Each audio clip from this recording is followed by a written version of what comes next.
Salut mes gangsters, comment vous allez aujourd'hui? On se retrouve pour une journée un peu particulière. On a eu un gros événement hier.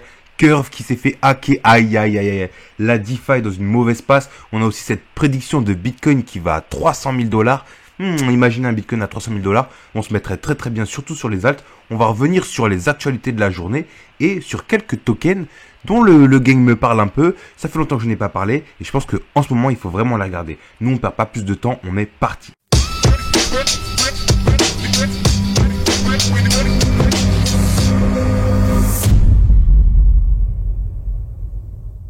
Avant de commencer, je rappelle qu'on est partenaire Bybit et voilà, c'était ça. Il y a une Lamborghini et une Rolex à gagner si vous participez à l'événement. C'est plutôt marrant. Bon, considérez que c'est de la loterie, hein. Vous n'allez pas gagner la Lambo si vous inscrivez seulement, mais ça peut être intéressant de participer. Je pense que je vais participer. Pourquoi pas une petite Lambo. On dit pas non. En tout cas, Bybit, un des meilleurs exchanges. À ma connaissance, c'est celui qui a les plus petits frais que vous allez trouver, que ce soit pour trader ou pour investir et ensuite mettre sur votre ledger. Je vous conseille d'aller sur Bybit. Je vous ai mis le lien en description. Si vous faites un dépôt de 100 dollars, vous allez gagner 10 dollars et ensuite vous faites ce que vous voulez de ces 100 dollars. Pourquoi pas jouer l'airdrop ou investir sur que sais-je, c'est vous qui voyez. Bitcoin à 300 000 dollars, donc un gros investisseur, une baleine qui nous proposait déjà Bitcoin à 100 000 dollars. Hein. Il nous faisait des prévisions très intéressantes. Voilà, c'est Mark Yusko qui disait chaque fois que les récompenses de minage de Bitcoin ont été divisées par 2 par le halving, nous avons ajouté un 0 à la valeur de BTC. Et d'ici avril 2024, je pense que nous pourrions atteindre les 100 000 dollars. Et bien lui, il joue le narratif qu'on joue ici. Bien sûr, pour moi, le halving, il va falloir le prendre avec des pincettes. Ça peut arriver avant, ça peut arriver après le pump. Mais surtout, moi, ce que je regarde, c'est le pivot de la Fed. Mais c'est vrai que le halving a toujours fonctionné. Si les deux arrivent en même temps, boum, boum, boum. Et il nous rajoute ensuite, Bitcoin résout les deux problèmes de divisibilité, de facilité des transports, voilà, de logistique, donc, de l'or et tout ce qui est rare. La valeur monétaire de l'or est approximativement 6 milliards de dollars. Je pense que Bitcoin peut remplacer tout cela. L'équivalent monétaire de 6 milliards de dollars serait environ 2 fois 10 par rapport au prix actuel de Bitcoin. Ce qui nous donne un prix d'environ 300 000 dollars. Eh bien écoutez, on espère qu'il a raison. Mark Yusko, nous on te suit, hein, en tout cas. J'espère que tu fais les investissements pour et que tu nous fais pumper ce marché. Hack de Curve, un gangster hier qui me parle du hack de Curve, j'étais pas au courant. Et donc apparemment, le bilan s'alourdit avec 42 millions de dollars. Et il me semble que depuis cet article, ça a continué jusqu'aux 60 millions, 70 millions de dollars dérobés. Donc un hack qui s'est attaqué au pool de liquidité de Curve. Aïe aïe aïe aïe. Coup dur pour la DeFi, ça fait pas plaisir. Bon, j'ai l'impression aujourd'hui, hein, quand je regarde les marchés, que ces tokens sont très résilients quand même. Hein. Curve a perdu, je crois, à l'heure où je vous parle, 15%. C'est vraiment pas beaucoup pour un montant pareil. Donc vraiment, ça fait mal. On voit qu'il y a beaucoup de white hats qui ont essayé de sauver le coup. Je rappelle, les white hats, c'est des hackers, en fait, qui vont essayer de faire le bien, entre guillemets. Donc vous avez les black hats, qui vont essayer de voler les fonds, et les white hats qui vont essayer de sécuriser le marché. Bon, ils n'ont pas réussi. Là, lui dit, on était littéralement en retard de 30 secondes derrière. Aïe, aïe, ça fait mal. Donc voilà, la chute du Curve, mais franchement, encore ça va.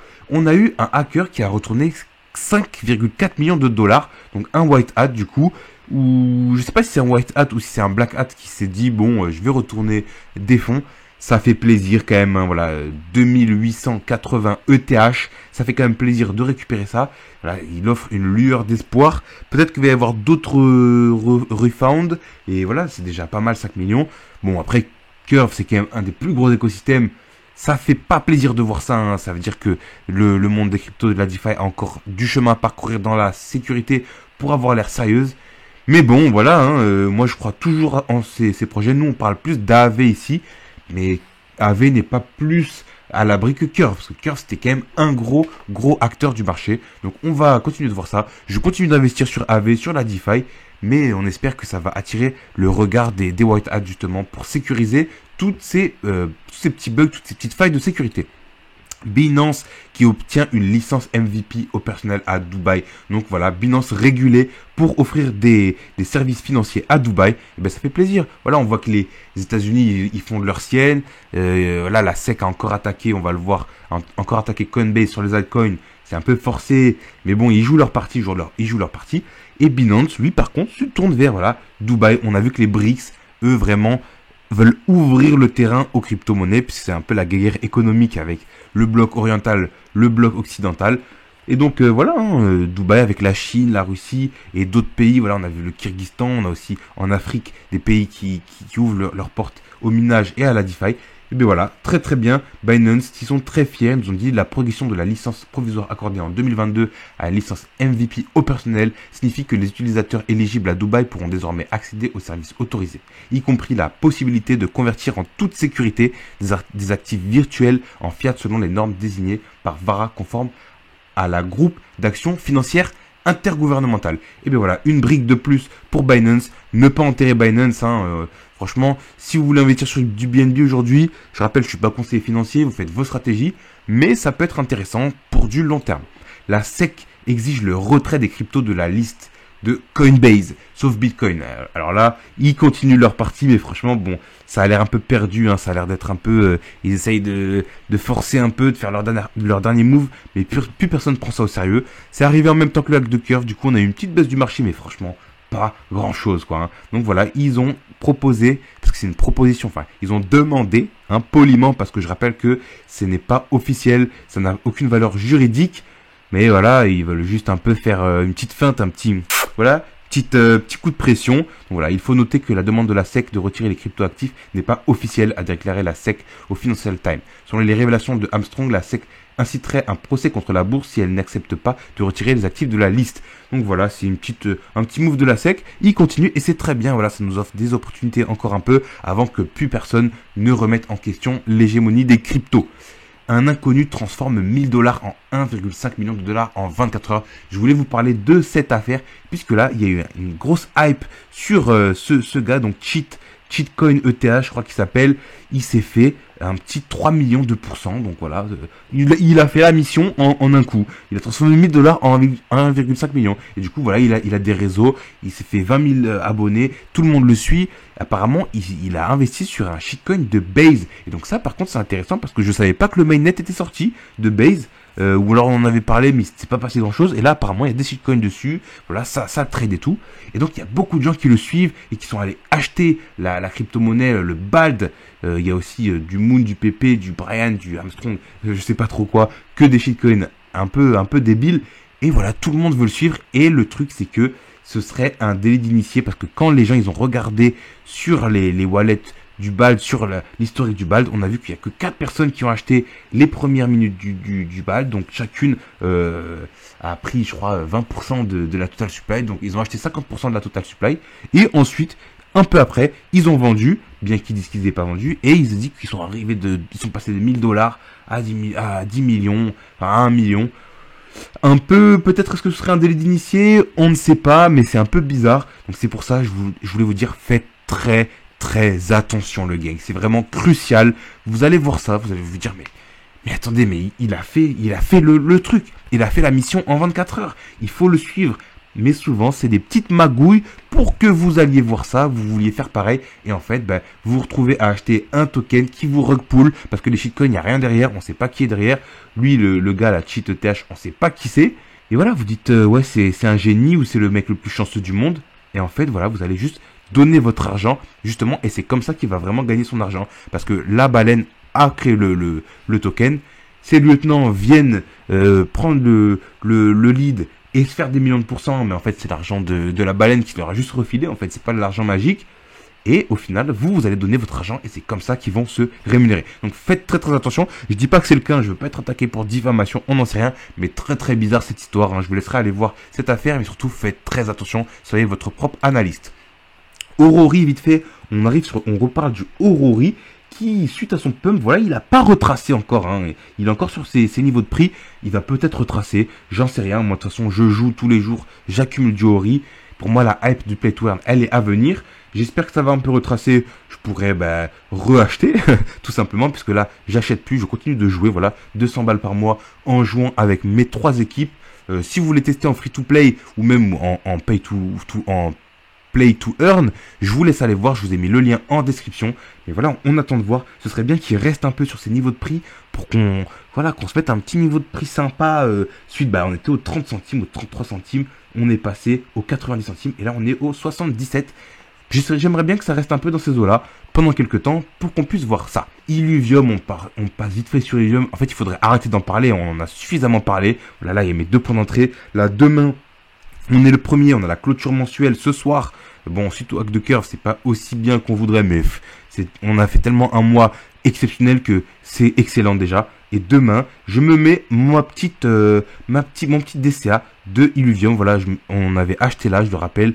On avait un pump, on n'a rien vendu. C'est pour ça que des fois, quand ça pump, prenez des profits. Nous ici, on est des holders, on est des diamond end. Même si on perd comme ça, même si on perd de l'argent, c'est notre stratégie et on s'y tient coûte que coûte. Mais voilà, ça nous permet de approvisionner le compte parce que pour moi, on peut revenir aux $1000. Il vient facilement, sachant qu'il était à $2000 quand il n'y avait rien. Et là, le jeu, il est juste magnifique. On fera des petites analyses sur ce qui se passe. C'est incroyable, c'est très très beau. Et là, demain, voilà, à $40, on va se prendre une petite dizaine d'Illuvium, je pense. Notre gangster Scroll qui nous demande des nouvelles de Veracity. Est-ce que je trouve que c'est un bon projet? Eh bien, pour moi, Veracity, c'est vraiment un excellent projet.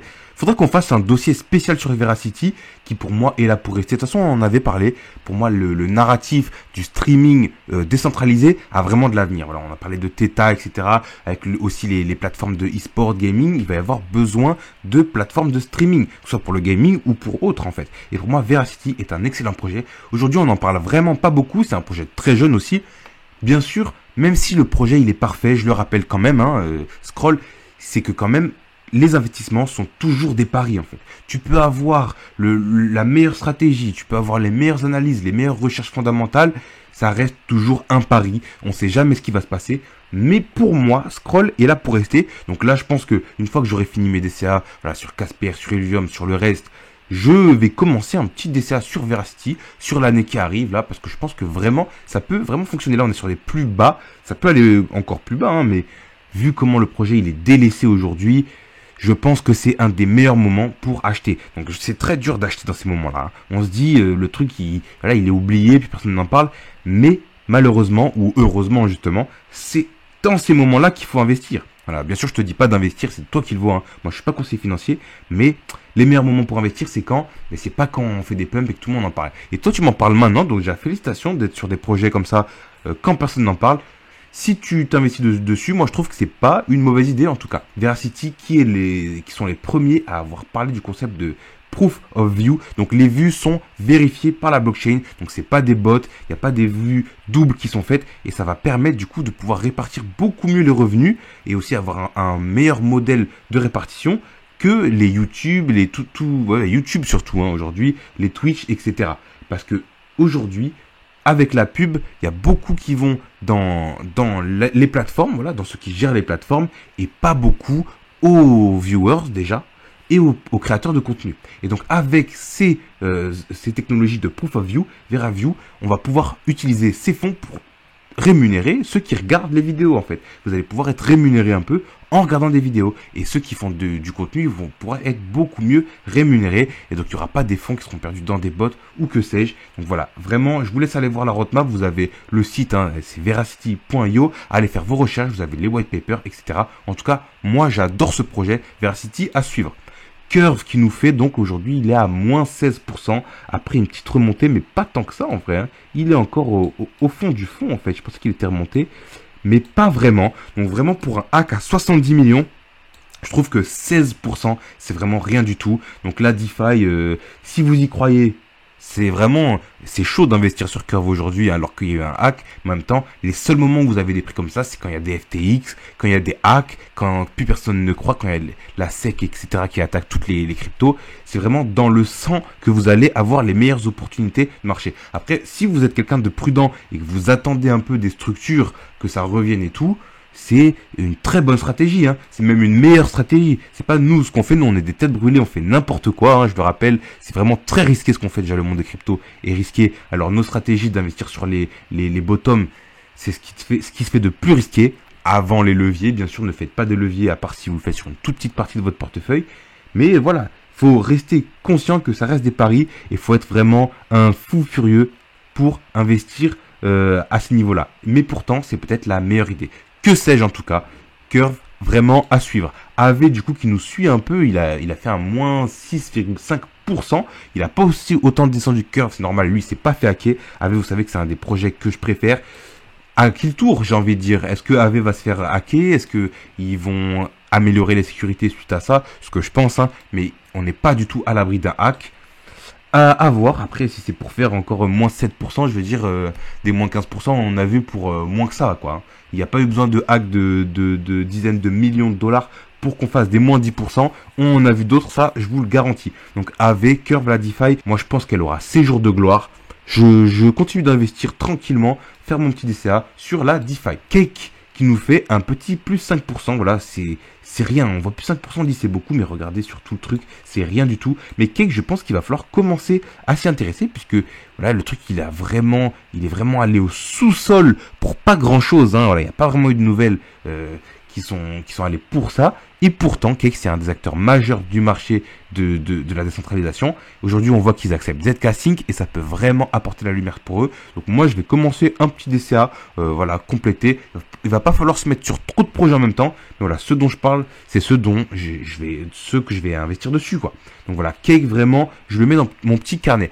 Un petit gangster qui nous parle de Kadena aussi, mais pareil, regardez-moi ça, on est vraiment, on creuse. Mais Kadena, excellent projet. On va faire une petite vidéo spéciale dessus parce que je pense qu'il le faut, hein. C'est un très très bon projet, mais voilà, je le rappelle, ça reste du pari, hein, même si le projet est parfait, que la tech est parfaite, que la techonomics est parfaite, le projet peut aller à zéro. Mais Kadena, ne le rayez pas de votre liste, voilà. Gardez un œil dessus au moins, voilà, même si vous investissez pas, je pense que il peut faire des choses incroyables. Bon, en tout cas, nous, on est content d'avoir vu cette petite journée. Là, il se passe beaucoup de choses. Pourtant, normalement, en été, il se passe pas grand-chose. Hein. Et là, voilà, c'est en effervescence. On sent que, voilà, hein, tout le monde est un peu excité, c'est bouillant, quoi. On va voir ce que ça donne. En tout cas, nous, on se dit à la prochaine. Mais n'oubliez pas, l'argent, c'est cool. Mais prenez soin de vous et des vôtres. Et on se dit à plus. Ciao!